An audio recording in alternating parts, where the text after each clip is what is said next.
네, 알뜰한 재테크 정보를 모아주는 똑똑한 재테크 라이프 시간입니다. 손희의 금융 크리에이터 나오셨습니다. 어서 오세요. 안녕하세요. 네, 오늘 재테크 중요한 정보가 많이 있네요. 첫 번째 주제 뭔가요? 네, 첫 번째 주제는 올해 정말 열풍을 일으켰다라고 해도 과언이 아닌 ETF의 한 해 성적표를 가지고 나왔습니다. 네, 우리가 올해 어떤 인기를 끌었던 종목들이 있었는지, ETF 어떤 것이 인기가 많았나 이걸 알아봐야 내년에는 투자를 어떻게 할 수 있을지 전략을 제대로 세울 수 있을 것 같습니다. 네, 정말 인기가 많았어요. ETF에 어마어마한 자금이 몰렸는데 국내 펀드 시장 올 한 해만 100조 원 들었다면서요? 맞습니다. 그중에서도 국내 상장지수 펀드 그리고 이 ETF는 올해 49조 원 넘게 급증을 하면서 우리가 시장 규모가 무려 170조 원을 넘어섰습니다. 네, ETF가 170조. 그중에서 역시 해외 주식에 관심이 많았겠죠? 맞습니다. ETF는 올 들어 지난 23일까지 해외 주식 순자산의 규모만 따져봤을 때에도 15조 6,266억 원에서 41조 854억 원으로 크게 늘어났습니다. 공모펀드를 넘어서 해외 주식의 최대 간접 투자 수단주의를 깨차면서 이 전체 시장의 성장을 도모하는 수준까지 상당히 크게 올라섰다라고 평가할 수 있겠습니다. 네, 역시 그 서학개미 열풍을 그대로 반영하고 있는데 특히 비상계엄 사태 이후에 아무래도 해외 ETF 투자가 더 늘지 않았겠어요? 네, 정말 크게 늘었습니다. 이제 그 중에서도 이 확연한 강세를 보였던 건 바로 미국의 증시라고 평가할 수 있을 것 같은데요. 이 투자 이민을 못 떠났던 이 동학 개미들도 국내 증시 내에서 간접 투자 이민 행렬의 속도를 상당히 높이고 있는 상황입니다. 실제로 말씀하셨던 비상계엄 이후 3주간, 정확하게는 12월 4일부터 20일까지 개인 투자자의 ETF 순매수액 중에서 미국 관련 자산 투자 ETF의 순매수액이 1조 5,018억 원으로 그 비율이 72.47%에 이를 정도로 쏠림 현상 상당히 뚜렷했습니다. 네, 미국 자산 ETF가 70%를 넘었는데 실제 수익률 ETF 중에 올해 어떤 게 가장 높았어요? 네, AI 반도체 등 이 테마형 ETF와 해외 지수와 연계된 월배당 ETF 등이 상당히 인기를 끌었는데요.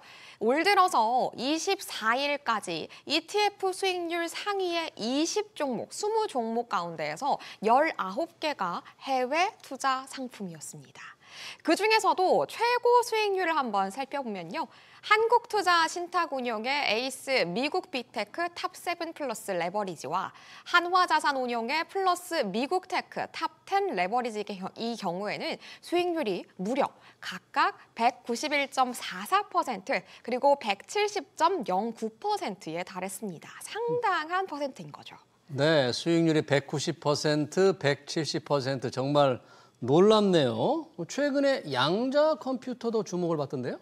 네, 맞습니다. 그중에서도 이 양자 컴퓨터 스타트업 몇 가지를 한번 소개드려 보려고 하는데요. 이 아이온큐나 팔란티어, 앱러빈 등 AI 소프트웨어 기업을 담아서 수익률을 높인 하나로 글로벌 생성형 AI 액티브와 타임폴리오 글로벌 AI 인공지능 액티브는 각각 86.04%, 85.29%의 수익률을 거두면서 상위권을 굳건하게 차지했습니다.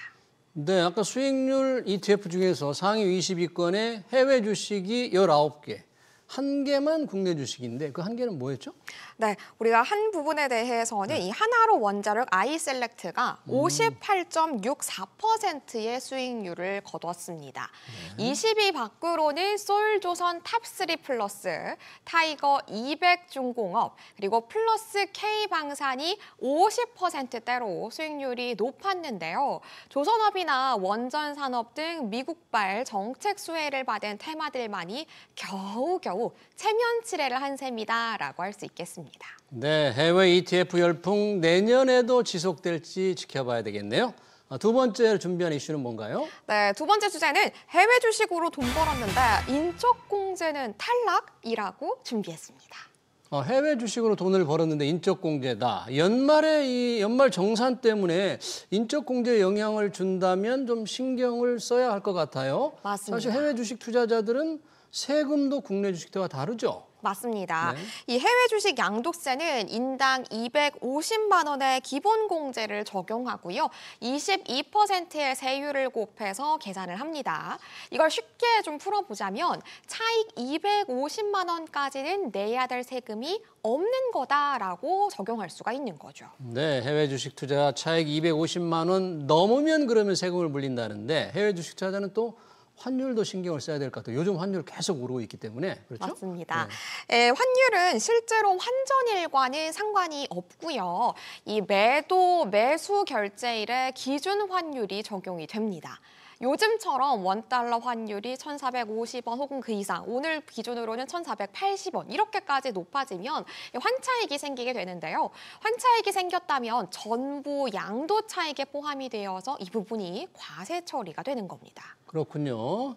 자, 이익을 많이 내서 세금을 내야 될 분들, 만약에 해외 주식 양도 차익이 250만 원을 넘는다. 세금을 내야 되는데 양도세를 좀 줄일 수 있는 방법은 뭐죠?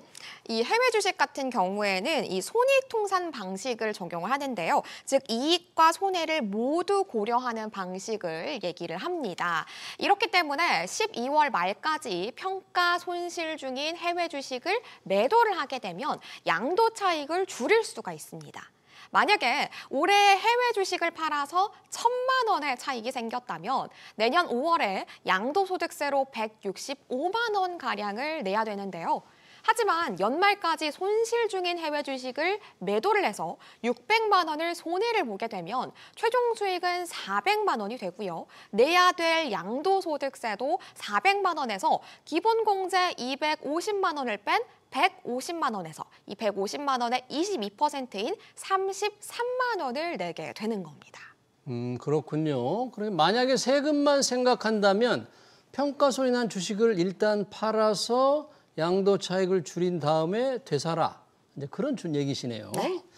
자, 그런데 해외 주식 투자로 전업주부가 105만 원을 벌었다. 100만 원 넘게 벌었는데 이게 연말정산에서 인적 공제를 못 받을 수 있다는 뉴스가 전해지던데 이건 이유가 뭐예요?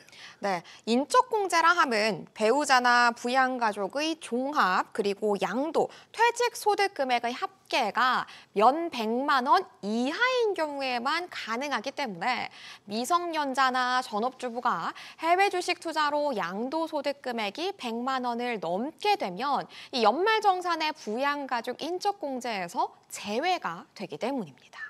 만약에 인적공제 대상에서 제외된다면 어떤 불이익이 있나요? 네, 이렇게 되면 인적공제는 1인당 150만 원의 기본 공제를 받을 수 있는 항목이기 때문에 이 혜택을 받을 수 없다라고 보시면 되는 겁니다. 또 신용카드 소득공제, 보험료, 교육비 세액공제 등도 전부 다 빠지게 됩니다. 국세청 연말정산 간소화 서비스 시스템을 이용하시면 초과소득의 여부를 다 확인하실 수가 있기 때문에 이 부분을 사전에 꼭 확인하시고 활용하시면 좋겠습니다.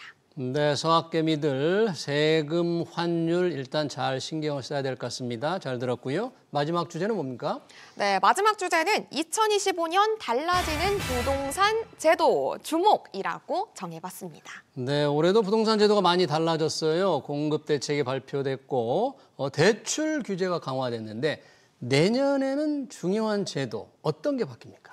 네, 일단 1월 중순부터 주요 시중은행의 주요 주택담보대출과 신용대출의 중도상환 수수료가 현재의 절반 수준으로 줄어들 전망입니다. 네, 중도 상환 수수료 대출 받은 분들 부담이 큰데요. 실제 지금 현재 얼마인데 어떻게 줄어드는 거예요? 네, 현재 5대 시중은행 기준으로 조사를 한번 해봤는데요.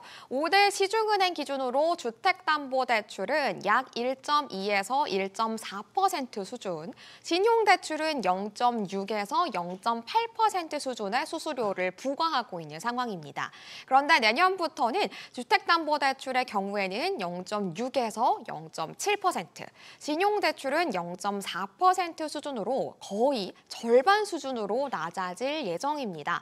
다만 2025년 1월 중순부터 취급하는 대출 상품에 대해서만 적용된다라는 것은 유의해서 살펴보셔야겠습니다. 네, 대출 중도 상환 수수료가 1월 중순께부터 줄어드는 게 있고요. 대출 제도 또 바뀌는 게 있나요? 네, 인구 감소 지역에서 이미 집이 한 채 있는 사람이 이 공시가격 4억 원 이하의 집을 한 채 더 산다고 하더라도 그대로 1주택자로 간주를 해서 양도소득세와 종합부동산세 세제 혜택을 받을 수 있게 된다라고 합니다. 비수도권에서 전용 면적 85제곱미터 이하, 그리고 취득 가액 기준으로는 6억 원 이하인 미분양주택을 취득하는 경우에도 1주택자의 혜택이 그대로 유지된다라고 합니다. 네.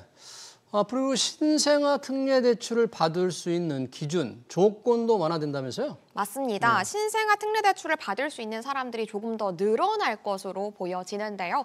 기존 부부 합산 연소득 1억 3천만 원에서 2억 5천만 원까지 3년간 추가 완화되고요. 특례 대출 기간에 추가로 출산을 한 경우에는 금리를 현행의 0.2%포인트에서 0.4%포인트까지 추가 우대금리도 적용한다라고 합니다. 또 청년들을 위한 혜택도 늘어납니다. 청년 주택드림 청약에 가입한 뒤에 1년 이상 돈을 납입한 무주택 청년에게 분양가의 80%까지 최저 2.2%로 빌려주는 청년 주택드림 대출도 내년 중에 출시 예정이라고 합니다. 네, 그렇군요. 그런데 집을 사려면 내년 7월 전에 사라, 뭐 이런 말도 있던데. 맞습니다. 올해 스트레스 DSR이란 단어 정말 많이들 들으셨을 것 같습니다. 스트레스 DSR 3단계 실시가 내년 7월로 잠정 예정돼 있습니다. 올해 2단계 시행이 있었고요. 3단계는 DSR이 적용되는 은행권과 제2금융권의 주택담보대출, 그리고 신용대출, 기타 대출에 대해서 적용되고요. 스트레스 금리는 1.5%포인트로 예상되고 있습니다. 네, 부동산 관련 대출 제도 바뀌는 얘기 잘 들었습니다. 똑똑한 재테크 라이프, 지금까지 손희애 금융 크리에이터였습니다. 고맙습니다. 감사합니다.